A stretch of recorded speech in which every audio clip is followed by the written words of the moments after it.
నమస్కారం. సాంబశివ, ఏఐటీయూసీ అన్నమయ్య జిల్లా ప్రధాన కార్యదర్శి.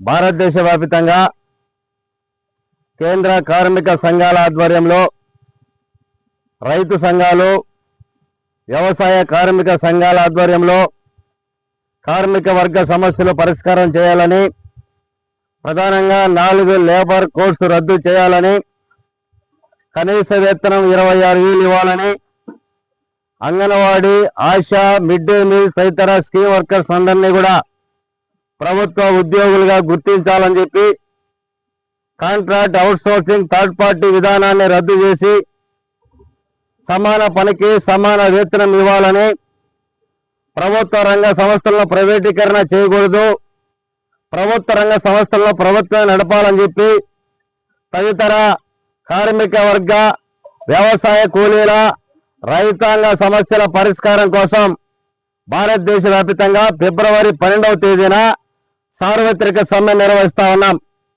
ఈ దేశంలో భారతీయ జనతా పార్టీ అధికారంలోకి వచ్చిన తర్వాత ఫిబ్రవరి 12న జరగబోయే సమ్మె కాకుండా అంతకు ముందే 7 సార్లు భారతదేశ వ్యాప్తంగా సమ్మె నిర్వహించడం.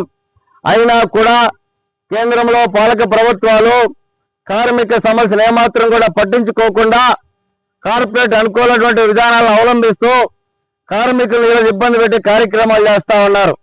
కార్మిక వర్గం ఎన్నో ఏళ్లుగా పోరాడి సాధించుకున్నటువంటి 44 కార్మిక చట్టాలలో 29 కార్మిక చట్టాలు రద్దు చేసి వాటి స్థానంలో 4 లేబర్ కోడ్ తేవడం జరిగింది. ఈ దేశంలో 4 లేబర్ కోడ్స్ అమలైతే కనీస వేతనం ఉండదు, ఉద్యోగ భద్రత ఉండదు, సమ్మె చేసేటువంటి హక్కు ఉండదు, బేరసారాలు హక్కులు పోతాయి. కాబట్టి కార్మిక వర్గం అంతా కూడా పూర్తిగా దెబ్బతింటాది. కార్పొరేట్ శక్తికి అనుకూలంగా కార్మిక వర్గాన్ని దెబ్బతీయడానికి ఈ 4 కోడ్స్ తెచ్చారని చెప్పి ప్రధానంగా ఈ 4 కోడ్లు రద్దు చేయాలని చెప్పి సమ్మె నిర్వహిస్తా ఉన్నాం.